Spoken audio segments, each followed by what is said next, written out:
Shri Guru Charitra, Chapter 24. Shri Narasimha Saraswati's Vishwarupa Darshan. This chapter describes Gurunath vouchsafing Vishwarupa Darshan to Trivikrama Bharati. Trivikrama Bharati is taken to the very threshold of jnana, and he is able to gain a glimpse of the all-pervading divinity. One sees the self in all and all in the self in the state of jnana. Siddha Muni continued his narrative of the Leelas of Gurunath, which an enraptured Namdharak was listening to. At Kumasi village, which was not far away from Gangapur, there lived an ascetic named Trivikrama Bharati. He was well versed in all the scriptures and was an upasaka of Lord Sri Narasimha, the fourth among the 10 avatars of Lord Vishnu. He was doing severe austerities to win the grace of the Lord. Trivikrama Bharati heard of Sri Narasimha Saraswati and how all were flocking to him for his darshan. He heard also that the king himself walked barefoot along with all his royal retinue attending upon Sri Narasimha Saraswati, while the latter was being borne in a royal palanquin in all pompous splendor and to the accompaniment of music and play of drums, bugles, etc. It was said to be an everyday regal procession for Narasimha Saraswati as he proceeded every morning to Sangam for his bath. And while he returned to the mutt at Gangapur from Sangam after his worship, Anushtana was over. Trivikrama Bharati did not feel it proper at all for an ascetic to be living in such pomp.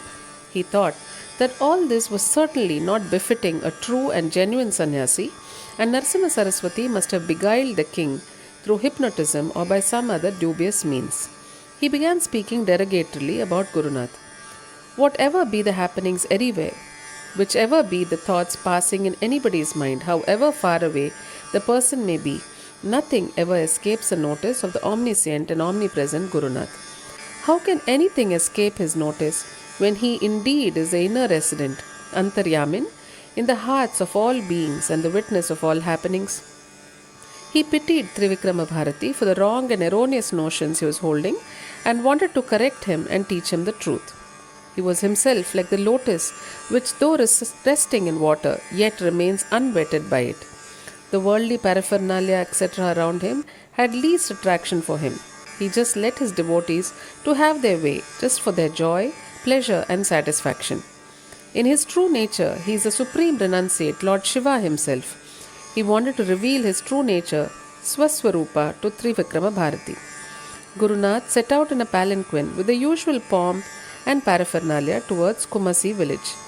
The king arranged for his cavalry, caparisoned elephants, horses, etc. to head the procession. It looked as if an emperor was going on his Digvijaya Yatra. Trivikrama Bharati that morning also, as usual, began Manasika Puja to his Ishta Devata, Lord Narasimha. But strangely, despite his best efforts, he was unable to concentrate on his Lord's form. He was an adept yogi, and every day his mind used to get instantly fixed on the Lord's form in the chamber of his heart, no sooner than he seated himself for the meditation. He was feeling worried as to what was happening to him that day and why all his long number of years of practice of yoga was failing him suddenly. He prayed to Lord Narasimha to forgive him for any lapse he had committed knowingly or unknowingly. As he started his prayers thus, lo, in his heart, he began seeing the form of Sri Narasimha Saraswati in place of his Lord Narasimha, who was shining in the same splendor as the latter. The vision and experience was vivid and remained persisting, however much he tried to draw away his mind from it. Just at this juncture, Sri Narasimha Saraswati's procession reached near his place. Lo, what a unique wonder! It appeared before Trivikrama Bharati that every one of the retinue, without exception, was shining in divine splendor. The vision was spreading even beyond the horizon. Wherever he glanced, it was all myriad forms of Sri Narasimha Saraswati alone. Trivikrama Bharati was overwhelmed with wonder. He fell prostrate on the ground and started praying to Sri Narasimha Saraswati to forgive him for all his impertinent and ignorant prattle before, not knowing that he, Sri Narasimha Saraswati, was none but the Supreme Lord who had come on earth. He prayed to be accepted as his disciple and be blessed. As he prayed thus, Sri Narasimha Saraswati withdrew the Vishwarupa Darshan, and Trivikrama Bharati could now see things in the normal way. He ran to the palanquin and fell prostrate at the feet of Gurunath, pouring out his newborn devotion to him. In adulation, you are my Lord Narsimha, you are Trivikrama and Vamana, you are Brahma, Vishnu and Maheshwara, you are all. Forgive me for my ignorance and ego and light up the flame of wisdom in me, he prayed. Shri Narasimha Saraswati drew him near and said, spiritual aspirants should rid themselves of all ego and be free from malice towards others. They should try to see the same Atma, spirit, as inherent in all. They should abstain from reviling others. Sarva jiva tiraskaram ishwaram pratigacchati. If you slander anyone, it is tantamount to slandering God Himself. The same Supreme Spirit is embodied in all. Try to see the divine in all. Fill your heart with love. Guru Nath gave him much more advice and instruction. Trivikrama Bharati became a staunch disciple and devotee of Guru Nath hence onwards.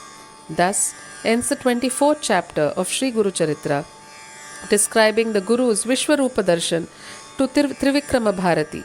With this chapter ends the Jnana Yoga section of the Guru Charitra. Glory to the all-merciful, the omnipresent and the ever-responsive Guru Nath.